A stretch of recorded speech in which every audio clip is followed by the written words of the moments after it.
Judulnya bisa dibaca dulu.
Jadi untuk current asset management itu biasa tentang bikin tabel gitu ya, tabel untuk tentuin keputusan dia untuk melonggarkan kredit ini bakal kasih income atau loss.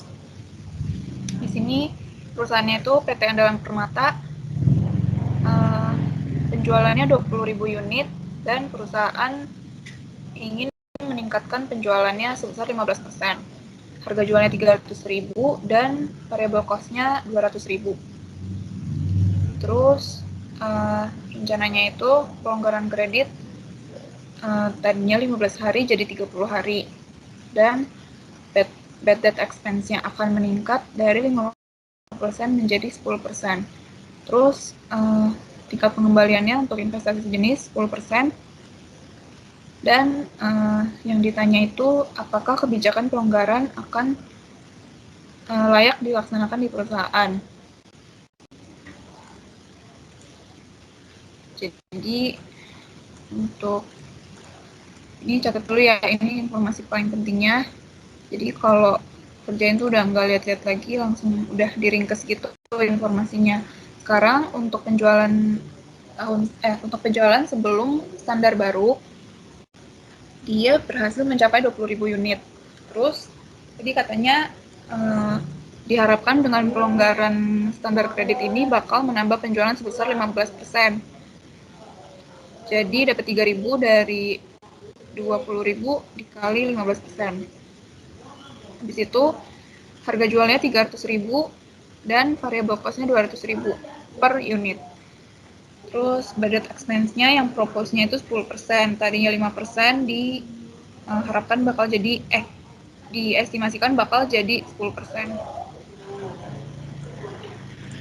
Terus ini jadi kalau ada soal current asset management itu paling gampang caranya pakai tabel additional profit contribution from sales. Jadi hanya dapat dari gross profitnya aja. Jadi caranya kayak gini ya. Tadi kan dibilang unitsnya itu diharapkan, unit terjualnya diharapkan bakal bertambah sebesar 15%. Kita cuma ambil yang 15%-nya aja, bukan totalnya. Jadi ambil 3.000-nya aja, bukan 23.000. Karena dia cuma butuhnya itu additional profit-nya aja. 3.000 itu nanti dikali sama selisih dari harga jual dikurang variable cost. Jadi kan di sini harga jualnya 300.000, habis itu diselisihin sama variable cost-nya, dapat berarti bersihnya itu 100.000. Habis itu dari profit yang 100.000 itu, profit bersihnya itu baru dikaliin sama additional units yang diharapkan akan terjual setelah standar baru ini. Terus setelah dapat profitnya ini 300 juta, nanti hitung dulu cost of marginal investment in account receivable. Cara hitungnya itu ada dua ya, under proposed plan sama present plan. Ada dua yang harus dihitung di cost of marginal. Cara hitungnya 200.000 ini variable cost dikali sama total units yang akan terjual setelah standar baru. Jadi ini harus dibedain ya. Kalau di relaxing credit standards ini, dia yang di atas itu mesti propose plan. Propose plan berarti itu berarti kejadian yang udah diestimasikan gitu, bukan yang sekarang. Jadi totalnya kan kalau dia jual 20.000 dan diestimasikan akan menambah penjualan sebesar 15%, berarti totalnya 20 tambah 3.000, 23.000. 23.000 itu dikali dengan variable cost-nya 200.000.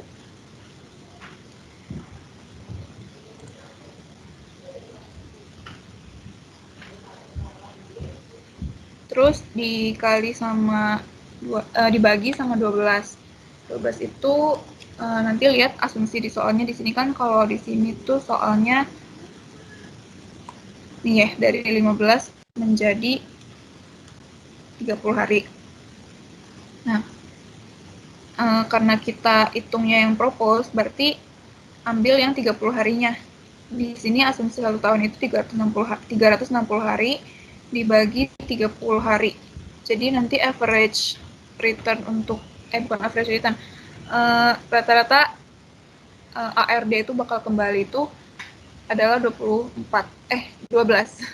Kalau 360 bagi 30 berarti 12. Nanti dapat hasilnya 383 juta, 333 ribu, dan 333.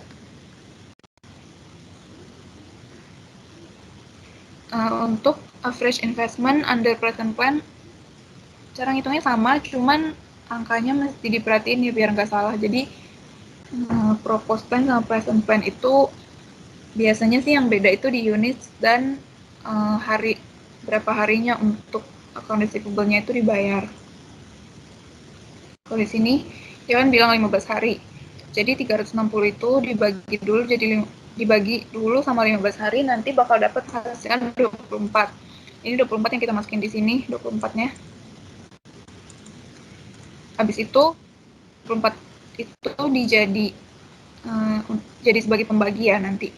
Terus cara depannya juga sama. Tadi kan sebelum ada standar baru ini, penjualannya itu cuma 20.000 unit. 20.000 itu dikali sama 200.000 variable cost-nya dan dibagi sama 24 yang dihitung dari yang ini, yang 360 dibagi 15. Nah, nanti bakal dapat hasilnya 166.666.000 dan 667. Dibulutin aja angkanya biar nggak ada koma. Setelah dapat dua-duanya average investment-nya dari kedua situasi sekarang sebelum relaksasi standar kredit dan situasi yang diestimasikan setelah nanti ada standar baru. Gitu.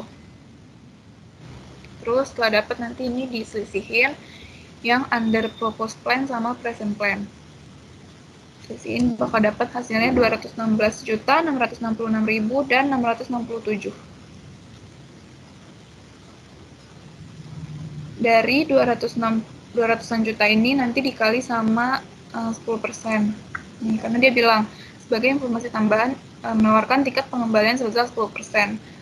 Jadi 10% ini kita dari marginal investment ini kita cuma ambil 10%-nya aja sesuai tingkat return-nya.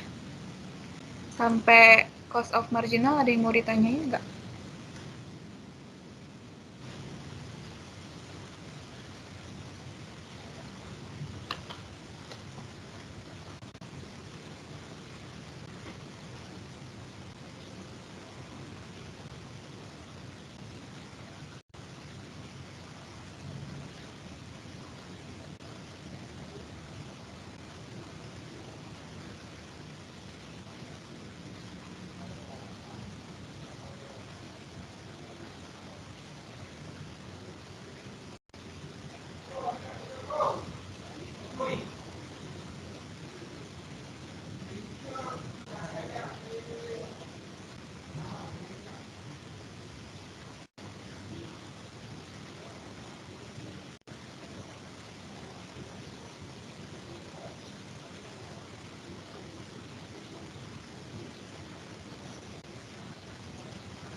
Oke, kalau nggak ada yang mau ditanyain, lanjut ke bagian selanjutnya dari tabelnya ya. Setelah hitung cost of marginal AR, kita harus dapat juga cost of marginal bad debt. Jadi ini pokoknya ini elemennya kayak gini-gini aja. Jadi ini tinggal pokoknya ya emang udah kayak gini gitu formatnya. Jadi tinggal disesuaikan aja sama soal nanti. Paling beda angka kayak gitu aja. Tadi kan udah dikasih tahu di soal. Bad debt expense itu awalnya 5%. Terus kalau dengan adanya standar kredit yang dinaikkan, jadi misalkan tadinya bayar itu bisa sampai 15 hari, sekarang dipanjangin jadi 30 hari. Nah, dengan adanya kebijakan baru itu diestimasikan bad debt expense-nya itu bakal naik juga dari 5% jadi 10%. Terus ini caranya sama kayak tadi kan under proposed plan dan under present plan. Di bad debt expense juga sama, proposed plan-nya di bagian atas, dapatnya itu dari harga jual ya, karena kan kalau expense bad debt expense itu kan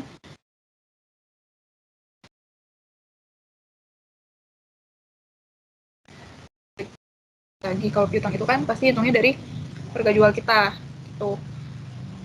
Jadi bad debt expense itu 10%, 10% itu yang setelah estimasi dikaliin sama total revenue. Revenue-nya kita dapat dari price, harga jual kita, dikali sama total units yang bakal kita jual setelah kebijakan baru. Jadi 20.000 units dikali 115%.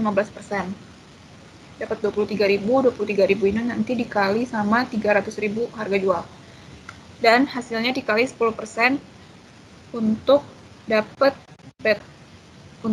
BDE di under proposed plan.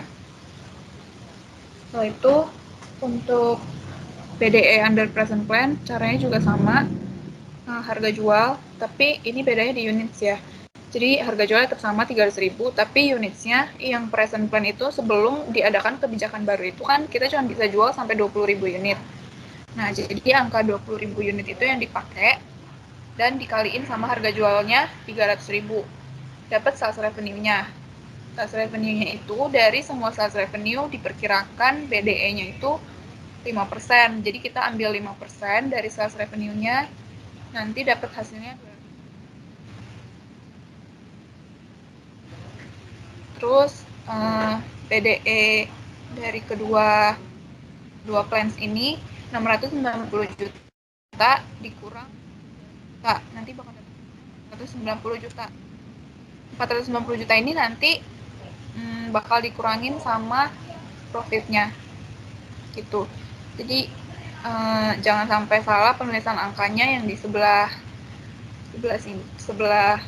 kiri sama sebelah kanan, karena nanti pengurangannya itu nggak boleh, pengurangannya itu harus precise kayak gini biar bisa dapat net income atau net loss-nya. Nah, sekarang mendapatkan profitnya kan tadi yang dihitung 300 juta. Additional profit ini kalau dikurangin dengan cost of marginal investment dan dikurangin lagi sama selisih BDE-nya, itu ternyata lebih gede ruginya. Jadi setelah dikurangin 300 juta dikurang 21 juta 600, hasilnya itu minus 211 juta 666.000 dan 667. Jadi itu artinya profit, meskipun kalau kita kan nih, kalau misalkan kita tuh ada bisnis dan kita tuh kasih orang tuh ngutang untuk beli barang, tapi ngutang dulu kan. Jadi kita ngumpulin piutang dari mereka itu tadinya 15 hari, terus dipanjangin jadi 30 hari. Maksudnya secara general itu penjualan bakal naik karena piutangnya longgar banget kan, dari 15 hari sampai 30 hari. Profitnya memang bakal naik nih sesuai ini nih yang udah dihitung profit bersihnya itu dari harga jual dikurang harga pokok dan dikali sama additional units yang bakal terjual. Tapi ternyata 300 juta ini nggak cukup buat nutupin cost of investment sama cost of BDE-nya. Jadi BDE-nya sama investment itu lebih gede dibanding sama profitnya. Jadi tulisannya nanti net loss from implementation of proposed plan. Karena dia incurnya itu net loss, jadi ini kan di sini ditanyanya apakah kebijakan pelonggaran kredit yang ditawarkan layak untuk dilaksanakan. Berarti nanti jawabnya setelah dikasih perhitungannya, jawabnya nanti kayak gini. Setelah dihitung-hitung kan ternyata kan jadinya net loss nih. Jadi pelonggaran kredit ini, kebijakan pelonggaran kredit tidak layak untuk dilaksanakan karena akan menghasilkan kerugian 211 juta. Kayak gitu. Untuk current assets management ada yang mau tanya nggak?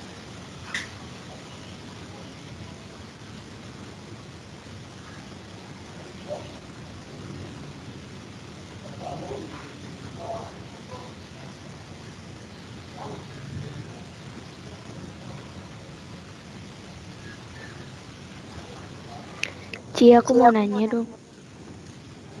Ya, silakan. Kan itu kalau rugi net loss ya. Kalau misalnya dia untung berarti apa, Ci? Net income.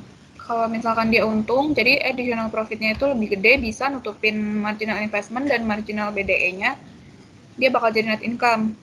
Misalkan kayak gini nih, misalkan 300 juta dikurang 21 juta, terus di sini cuman ternyata cuma 90 juta.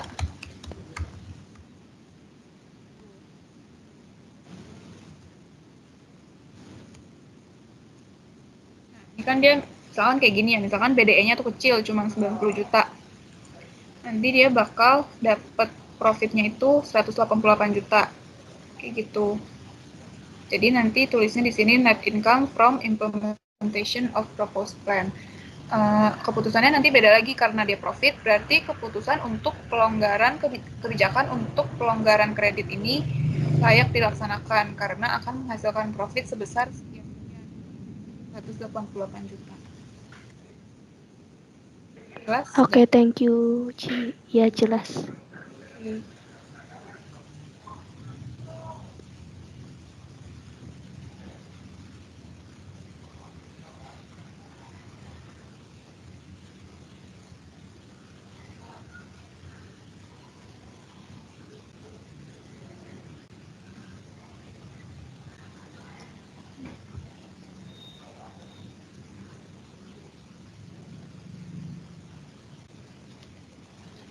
Oke, kalau udah nggak ada yang nanya, lanjut ke... Ya, kenapa ada yang mau nanya ya? Iya, Ci. Ya, kenapa? Itu harus propose dulu dikurangi present atau tergantung besarnya nilainya? Bukan tergantung besarnya nilainya ya. Jadi memang bukan rumus, maksudnya memang formatnya itu harus propose dikurang yang present. Jadi meskipun nanti ya apapun angkanya ya bakal kayak gitu, propose dulu baru dikurang present. Oke, Ci, makasih.